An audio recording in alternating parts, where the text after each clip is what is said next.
मित्रों, स्वागत है आप सभी का हमारे इस चैनल में। आज के इस वीडियो में हम सभी लोग टीजीटी पीजीटी चित्रकला की तैयारी के लिए 30 वेरी इंपॉर्टेंट प्रश्नों को हल करेंगे। तो चलिए इन प्रश्नों को हल करते हैं। आपके कितने प्रश्न सही होंगे कमेंट बॉक्स में ज़रूर बताइएगा। तो यहाँ देखते हैं, क्वेश्चन नंबर 61 से देखेंगे क्वेश्चन नंबर 90 तक। तो चलिए इन 30 प्रश्नों को हल करते हैं। पहला प्रश्न है, नीली तस्वीर जिसमें कहत कबीर शीर्षक वाले प्राकृतिक दृश्य जैसे छोटे छोटे मानव आकृतियों को चित्रित किया गया है, किसकी रचना है? वेरी इंपॉर्टेंट प्रश्न है। तो नीली तस्वीर जिसमें कहत कबीर शीर्षक से प्राकृतिक दृश्य के छोटे छोटे मानव आकृतियों को चित्रित किया गया है, ये रचना जो है मोहम्मद शेख जी का है, गुलाम मोहम्मद शेख जी का है। ऑप्शन डी सही होगा। अगला प्रश्न देखते हैं, प्रश्न नंबर 62। उस कलाकार का नाम बताइए जिसने अपने चित्रों में आध्यात्मिक और अमूर्त चित्रों को चित्रित करने की कोशिश की है। तो कौन सा ऐसा कलाकार है जिसने अपने चित्रों में आध्यात्मिक और अमूर्त चित्रों को चित्रित करने की कोशिश की? तो यहाँ पे सही विकल्प होगा ऑप्शन डी, KCS पनिकरण। अगला प्रश्न देखते हैं, प्रश्न नंबर 63।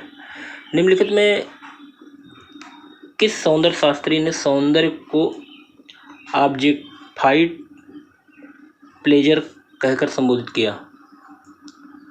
तो यहाँ पे सही विकल्प होगा ऑप्शन सी, सांतायाना ने। अगला प्रश्न देखते हैं, निम्नलिखित में से कौन सा भेद दार्शनिक हीगल द्वारा बताए गए कला के वर्गीकरण का एक हिस्सा नहीं है? तो दार्शनिक हीगल महोदय ने जो बताया है कला का वर्गीकरण का एक हिस्सा इसमें से नहीं है, इन चारों में से एक। तो यह सही विकल्प होगा ऑप्शन डी, अमूर्त। अगला प्रश्न देखते हैं, प्रश्न नंबर 65। निम्नलिखित में से कौन सा शब्द सभी नाटकीय संरचनाओं के लिए संस्कृत में समानता प्रयोग किए जाते हैं? यहाँ सही विकल्प होगा ऑप्शन बी, रूपक। अगला प्रश्न देखते हैं, प्रश्न नंबर 66। किस प्रकार के रंगों में अत्यधिक भार होता है? वेरी इंपॉर्टेंट प्रश्न है। तो किस प्रकार के रंगों में अत्यधिक भार होता है? तो यहाँ सही विकल्प होगा ऑप्शन डी, गर्म रंगों में। तो गर्म रंग में अत्यधिक भार होता है, वहीं अगर देखें शीतल रंग में कम भार होता है। अगला प्रश्न देखते हैं, प्रश्न नंबर 67। पश्चिमी संस्कृति में किस रंग को घातक पापों के क्रोध का प्रतीक माना है? तो पश्चिमी संस्कृति में किस रंग को घातक पापों के क्रोध का प्रतीक माना गया है? यहाँ सही विकल्प होगा ऑप्शन बी, लाल रंग को। अगला प्रश्न देखते हैं, निम्नलिखित में से चित्र के लिए सर्वाधिक महत्वपूर्ण घटक कौन सा है? तो चित्र के लिए सर्वाधिक महत्वपूर्ण घटक कौन सा है? तो यहाँ पे सही विकल्प होगा ऑप्शन सी, अच्छा संयोजन। अच्छा संयोजन जो है वो सभी चित्रों के लिए सर्वाधिक महत्वपूर्ण घटक होता है। अगला प्रश्न देखते हैं, चित्रकला म्यूरल एवं स्थापत्य कला के समान अधिकार से कार्य करने में कौन कलाकार विख्यात है? यहाँ सही विकल्प होगा ऑप्शन ए, सतीश गुजराल। अगला प्रश्न देखते हैं, प्रश्न नंबर 70।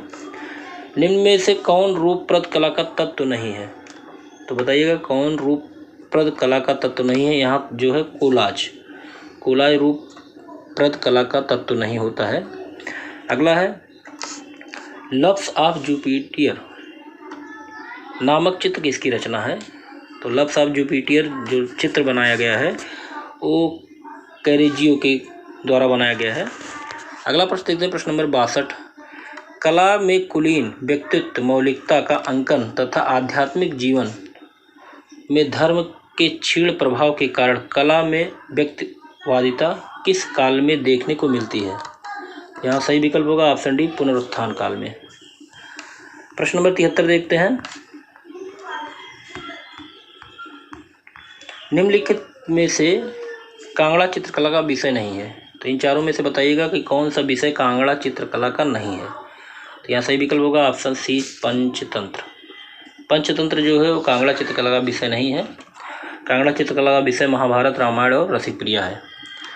क्वेश्चन नंबर 74 देखते हैं, पहाड़ी चित्रकला की गढ़वाली नामक उपशैली के किस चित्रकार द्वारा गीत गोविंद ग्रंथ का चित्रण किया गया? तो यहाँ पे सही विकल्प होगा ऑप्शन ए मनकू। अगला प्रश्न देखते हैं, प्रश्न नंबर 75। जहांगीर ने किस चित्रकार के नेतृत्व में अपनी एक नवीन चित्रशाला आगरा में प्रारंभ की थी? तो यहाँ सही विकल्प होगा ऑप्शन ए आकारीजा। अगला प्रश्न देखते हैं, प्रश्न नंबर 76। यवन सुंदरी के चित्र किसके शासनकाल में बने थे? तो यवन सुंदरी के चित्र शाहजहां के शासनकाल में बनाए गए थे। ऑप्शन यहाँ सही होगा सी। अगला प्रश्न है, किस शैली को पुस्तक शैली के नाम से जाना जाता है? तो बताइएगा कि किस शैली को पुस्तक शैली के नाम से जाना जाता है। तो यहाँ पे सही विकल्प होगा ऑप्शन ए अभ्रंश शैली को। अगला प्रश्न है, वह कौन सी शैली है जिसके अधिकांश चित्र पोथियों में प्राप्त होते हैं? तो यहाँ सही विकल्प होगा ऑप्शन सी पाल शैली। अगला प्रश्न देखते हैं, निम्नलिखित में से किस चित्रकार का जन्म पूर्वी बंगाल के जोड़ासांको प्रांत में जन्माष्टमी के दिन हुआ था? वेरी इंपॉर्टेंट क्वेश्चन है। यहाँ पे सही विकल्प होगा ऑप्शन डी अविंद्रनाथ टैगोर। अगला प्रश्न देखते हैं, प्रश्न नंबर 80। अर्जुन व चित्रांगदा नामक रोमांसपूर्ण चित्र के चित्रकार का नाम बताइए।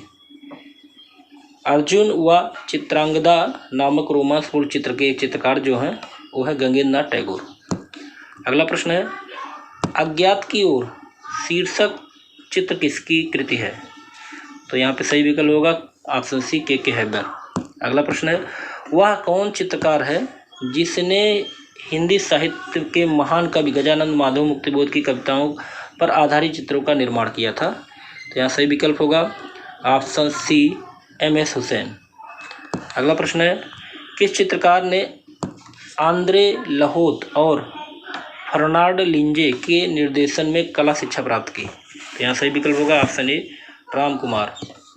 अगला प्रश्न है, घोड़े की नालबंदी नामक मूर्ति शिल्प के शिल्पकार कौन है?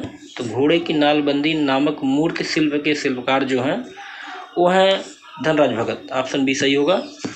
अगला प्रश्न देखते हैं, वर्ड्स एंड सिंबल सीरीज किस चित्रकार की प्रसिद्ध रचना है? तो यहाँ सही विकल्प होगा ऑप्शन सी KC पणिकरकर। अगला प्रश्न है, मधुर आवाज नामक पत्रिका के संपादक के रूप में किस चित्रकार को जाना जाता है? तो मजदूर आवाज नामक पत्रिका का संपादक जो किया था वो थे J स्वामीनाथन। ऑप्शन ए सही होगा। अगला प्रश्न है, प्रश्न नंबर 87। तुम सबको खुश नहीं रख सकते नामक चित्र के चित्रकार कौन है? तो यहाँ पे सही विकल्प होगा ऑप्शन बी भूपेन खक्कर हैं। तुम सबको खुश नहीं रख सकते नामक चित्र के चित्रकार हैं भूपेन खक्कर। अगला प्रश्न है, मूर्तिकार बलबीर सिंह कट्ट किस विश्वविद्यालय से संबंधित हैं? तो यहाँ सही विकल्प होगा ऑप्शन डी बनारस हिंदू विश्वविद्यालय। प्रसिद्ध मूर्तिकार बलबीर सिंह कट्ट बनारस हिंदू विश्वविद्यालय से संबंधित है। अगला प्रश्न है, ओट ऑन दी पद्मा नामक काष्ठ चित्र किसकी कृति है? यहाँ सही विकल्प होगा ऑप्शन सी रामेंद्रनाथ चक्रवर्ती। अगला प्रश्न है और इस टेस्ट का लास्ट प्रश्न है, देवगढ़ मंदिर की भित्तियों पर निम्न में से कौन सा मूर्ति शिल्प मौजूद नहीं है? तो बताइएगा देवगढ़ की मंदिर की भित्तियों पर कौन सा मूर्ति शिल्प मौजूद नहीं है? यहाँ सही विकल्प होगा ऑप्शन सी महिषासुरमर्दिनी। तो आप जानते होंगे गुप्तकालीन देवगढ़ का दशावतार मंदिर की दीवारों पर पौराणिक आख्यान उत्कीर्ण किए गए हैं, लेकिन इस पर जो महिषासुरमर्दिनी का कोई दृश्य नहीं है। बाकी आपकी जो तीनों हैं उसका दृश्य यहाँ पर दर्शाया गया है। तो यहाँ पे 30 प्रश्न हमारे समाप्त होते हैं। आपको वीडियो कैसा लगा? अगर अच्छा लगा हो तो लाइक ज़रूर कीजिएगा। अगले प्रश्न में ऐसे महत्वपूर्ण प्रश्नों के साथ फिर मिलते हैं। तब तक के लिए जय हिंद।